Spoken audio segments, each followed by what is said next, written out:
کبھی ہم اپنی اولاد کو غصے میں آ کر کے بددعا کرتے تھے، جا تو کامیاب نہیں ہوگا، جا تو مر جا، تو دس جا، ایسے کرو ایسے کرو۔ قرآن ایک ایسی مقدس کتاب ہے کہ ایک ماں کی زبان سے نکلا، ماں غصے میں آئی اور بیٹا کو بددعا کیا کہ کیا اللہ تجھے خانہ کعبہ کا امام بنا دے۔ آج پوری دنیا میں جائیے قادس الاسلام مرکز المکرمہ کے امام ہے، ماں کی بددعا لگی قرآن کی، اللہ نے جو ہے خانہ کعبہ کا امام بنا دیا۔ اب دیکھ لیجیے، اور بالکل یہ آسان کتاب ہے، وَلَقَدْ يَسَّرْنَا الْقُرْآنَ لِلذِّكْرِ فَهَلْ مِن مُدَّكِرٍ، کہ ہم نے پڑھنے والوں کے اوپر میں نے قرآن کو آسان کیا ہے۔ آج حافظ قرآن نے قرآن کو مکمل کیا، آپ نے سنا، لیکن اللہ کا مقصد کیا ہے؟ اللہ نے قرآن کو جو نازل کیا ہے، اللہ ہم سے کیا چاہتا ہے یہ ہم کو نہیں معلوم، صرف ہم نے قرآن کو سنا۔ اللہ کیا کر رہا ہے اس قرآن میں؟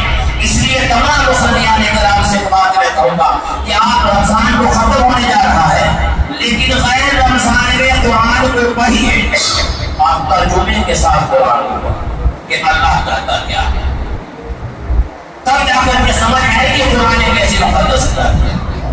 قرآن کو ہمیں پڑھنا ہے اور سمجھ کر کے پڑھنا ہے، اور جو قرآن کو پڑھ رہا ہے اور گویا سمجھ کر کے پڑھ رہا ہے تو وہ اللہ کے کلام کو پڑھ بھی رہا ہے اور اللہ کی بات کو سمجھ بھی رہا ہے کہ اللہ کہتا کیا، تو مزہ آئے گا نماز پڑھنے میں کہ اللہ کا کیا رہا ہے۔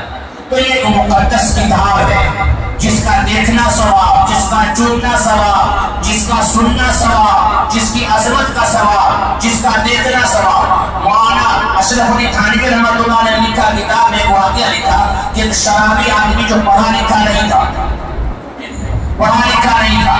لیکن شراب پیتا تھا، صبح کو پیتا شام کو گھر لوٹا، اور جب وہ نشے سے چور ہو جاتا، نشے سے بیدار ہو جاتا تو رات میں چلا جاتا، اپنے گھر میں چلا جاتا، وضو کرتا اور ایک چراغ جلا کر کے قرآن کو اٹھاتا، اس کو چومتا اور قرآن کو کھولتا اور یہ کہتا اللہ نے جو کہا ہے سچ کہا ہے، اللہ نے جو کہا ہے سچ کہا ہے۔ ایک دن وہ مر گیا تو ایک اللہ والوں نے خواب میں دیکھا کہ جنت میں گھوم رہا ہے، وہ اللہ والے کو حاصل ہوا کہ جو شرابی آدمی شراب پی رہا تھا جنت میں گھوم رہا ہے آدمی۔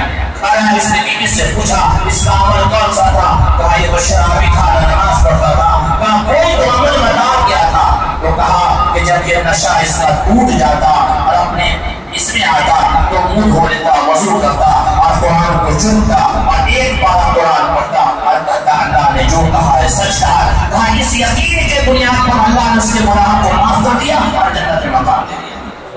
یہ قرآن ایک ایسی مقدس کتاب جس سے ہم آپ معروف ہو رہے ہیں۔ بایزید بستامی رحمۃ اللہ نے انتباہ جا رہے تھے اور عربی میں اللہ کا نام لکھا ہوا تھا، نیچے گرا ہوا تھا، اٹھا لیے اور چن کر کے اوپر میں رکھ لیا۔ رات میں آواز آئی بایزید بستامی تو نے میرے نام کی قدر کی ہے، اوپر رکھا ہے اور میں تجھے پوری دنیا میں چمکا دوں۔ اللہ نے پوری دنیا میں ان کو چمکا دیا۔ یہ قرآن ایک ایسی مقدس کتاب ہے جس گھر میں قرآن ہوگا اس گھر میں جنات اور بھوت کبھی نہیں جائے گا۔ ایک ایسی کتاب ہے۔ بخاری شریف کی حدیث ہے جو آدمی فجر کی نماز پڑھ کر کے سورہ یاسین پڑھ لے گا اس دن سوائے موت کی ہر بیماری سے اللہ تعالیٰ اس کی حفاظت فرمائے گا۔ یہ قرآن کا اعجاز ہے۔ آج ہم قرآن تو ہے گھروں میں لیکن ہم نے قرآن کی عظمت کو نہیں سمجھا، صرف ہم جانتے ہیں کہ قرآن نہیں۔ میرے بھائیوں قرآن کو پڑھیے اور قرآن کو سمجھیے۔ 1 کروڑ روپیہ خرچ کرنے کے بعد ایک ڈاکٹر بنتا ہے، 1 کروڑ روپیہ۔ اگر نیٹ نکال لیا تو فری میں، اگر نیٹ میں 1 لاکھ ہو گیا تو ڈونیشن دے کر کے 1 کروڑ روپیہ جو ہے خرچ کرنے کے بعد ایک ڈاکٹر بنتا ہے۔ مہینے کا وہ 10 لاکھ روپیہ کماتا ہے، لیکن اس کو وہ اعزاز نہیں ملا جو 1 دال روٹی کھا کر جاتا ہے۔ قرآن کو پڑھا، اللہ نے اس کے مقام کو بڑھا دیا، اس کے ماں باپ کے بھی مقام کو بڑھا دیا۔ اللہ نے حافظ کے مقام کو نہیں بڑھایا۔ جنت حشر کے میدان میں ان کے ماں باپ کو تاج پہنایا جائے گا، یہ ہے، لیکن حافظ کو کیا ملا؟ کچھ نہیں ملا۔ اس کے ماں باپ کو تاج پہنایا جائے گا تو سورج کی روشنی سے زیادہ تیز ہوگا، لیکن حافظ کو کیا ملا؟ کہا کہ تو چھوٹا ہوتا ہے، اس کا دل کمزور ہوتا ہے۔ کہا اگر اس کے انعام کا میں اعلان کر دوں گا تو کہیں ایسا نہ ہو کہ حافظ قرآن کا خوشی کے مارے ہاتھ اٹیک کرتا ہے، خوشی کے مارے اس کا ہاتھ اٹیک کرتا ہے۔ اس لیے اللہ نے حافظ قرآن کے انعامات کو اللہ نے مغفرت چھپا کر رکھا کہ میں کیا کروں گا. ایک ایک حرف کا سوال ایک ایسی کتاب جواب ہے جس کو دیکھا پتھر نے دیکھا قرآن کو تو اللہ نے 22,000 میل مربع میل کا امیر المومنین بنا دیا. 22,000 مربع میل ایک پتھر جو چلا تھا نبی کو قتل کرنے کے لیے. عمر بن خطاب صرف نگاہ پڑی تھی قرآن پر. سورہ طٰہٰ کی وہ آیت ہے طٰہٰ مَا أَنزَلْنَا عَلَيْكَ الْقُرْآنَ لِتَشْقَىٰ. نگاہ پڑی تو کہا میں بھی دیکھنا چاہتا ہوں, پڑھنا چاہتا ہوں. بعد نے کہا تم نہیں پڑھ سکو گے, ناپاک آدمی ہو, وضو کرنا ہوگا. چلو محمد کے دربار میں لے گئے. صرف نگاہ پڑی ہے قرآن پر تو پتھر دل کو اللہ نے زندہ بنا دیا. امیر المومنین کا حوالہ دے دیا. وہ قرآن آج آپ کے گھروں میں ہے, وہ قرآن آپ کے مساجدوں میں ہے, آپ کے مکاتبوں میں ہے, آپ کے گھروں میں ہے. آپ اس سے اعجاز حاصل کیجیے, آپ اس کو پڑھیے اور یہ عزم کر لیجیے جو صاحب اولاد ہیں ہم ڈاکٹر بنائیں گے اپنے بچوں کو, پروفیسر بنائیں گے اپنے بچوں کو, ماسٹر بنائیں گے اپنے بچوں کو, لیکن پہلے اپنے بچوں کو حافظ قرآن بنائیں گے.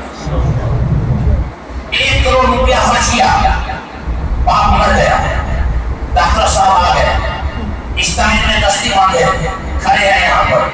1 کروڑ روپیہ خرچ کیا لیکن باپ کو غسل نہیں دے سکتا ہوا, کفن نہیں پہنا سکتا ہوا. جنازے کے لیے کون آئے بھائی؟ قاری عبدالحکیم صاحب جو دار وظیفہ کرتے پڑے. یہ مقام کیا ہے؟ اور وہی ڈاکٹر حافظ قرآن اگر ہوتا, حافظ قرآن بیٹھے ہوتا تو اپنے باپ کے جو ہے جنازے کی نماز خود پڑھاتا اور خود نہلاتا اور خود کفن پہناتا. میرا کہنا یہ ہے شریعت نے منع نہیں کیا کہ آپ ڈاکٹر بنائیں, پہلے اس کو مسلمان بنا دیجیے اور ہر گھر میں حافظ قرآن ہو. تو قرآن کو آپ پڑھیے, قرآن کو سمجھیے. کبھی کبھی ہندو بھائی ہم سے پوچھتے ہیں مندروں میں, ہم جب جاتے ہیں مندروں میں جب جاتے ہیں ہفتے میں تقریباً 4 مندروں میں تو جاتے ہیں تو ہندو بھائی پوچھتے ہیں مولانا یہ کتاب کیا ہے. میں نے کہا یہ کتاب کے بغیر آپ زندہ نہیں رہ سکتے. کہتا ہے کہ ہم بھی پڑھیں. ہم کہا بالکل آپ پڑھ سکتے ہیں. تو جب ہم قرآن دیتے ہیں, کل کی بات بتاتے ہیں, کل 11:30 بجے ایک ریشمہ نام کی لڑکی جو ایمان لائی ہے پٹنہ میں, مولانا قرآن 22 دن قرآن پڑھی ہے اور یہ 23واں دن اس کا ہوا ہے کل آ کر کے ایمان قبول کیا. یہ قرآن کی برکت. اور اللہ قرآن میں کہتا ہے سورہ بقرہ میں ہے, سورہ نمبر 2 آیت نمبر 120 اور 21 یا 22 الذین آتیناہم الکتاب یتلونہ حق تلاوتہ. اگر صحیح معنی میں اس کو قرآن دیا جاتا, قرآن پڑھتے تو ایمان پڑھتے. تو ہم ہی کہنا یہ چاہ رہے تھے کہ اپنے گھروں میں اپنی بچیوں کو بھی قرآن پڑھنے کے لیے ان کو بھی حافظ قرآن بنائیں اور اپنے بچوں کو بھی حافظ قرآن بنائیں. اور آپ بھی حافظ قرآن بنیے. میرے مولانا آپ کیا کہہ رہے ہیں یہ عمر ہماری پڑھنے کی ہے نہیں. 80 سال کا بوڑھا آدمی دارالعلوم دیوبند میں پڑھتا ہے, جس کے سینے میں ایک الفاظ قرآن ہوگا, ایک حرف قرآن ہوگا, وہاں پر جہنم کی آگ حرام ہے, حرام ہے, حرام ہے. ایک حرف اگر قرآن آپ نے یاد کیا ہے سینے میں, وہاں پر جہنم کی آگ حرام ہے. ہم یاد کر سکتے ہیں اس کو. سورہ یاسین کو ہر مسلمان کو یاد ہو, سورہ واقعہ ہر مسلمان کو یاد ہو, آیت الکرسی ہر مسلمان کو یاد ہو, تبارک الذی ہر مسلمان کو یاد ہو. اور ترجمے کے ساتھ آپ پڑھیں. امام صاحب سے کہیے, قاری عبدالحکیم صاحب ہے آپ کے امام ہیں, ان سے کہیے مولانا تفسیر کیجیے, ہفتے میں 1 دن ہو کم سے کم قرآن کی تفسیر ہو کہ اللہ کہتا کیا. اس زمانے کے مشرکین مکہ بھی قرآن کو سمجھتے تھے. عتبہ شیبہ ابو جہل اسلام کے قدر دشمن تھے. مکہ میں رسول اللہ صلی اللہ علیہ وسلم رات کے تنہائی میں قرآن پڑھتے ہیں خانہ کعبہ میں.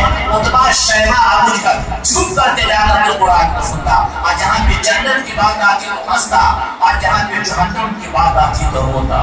وہ مشرکین مکہ بھی قرآن کو سمجھتے تھے. افسوس کا مقام یہ ہے کہ جو قرآن ہمارے گھروں میں ہے, ہمارے مدارس میں, ہمارے مکاتب میں, آج قرآن کو نہیں سمجھتے.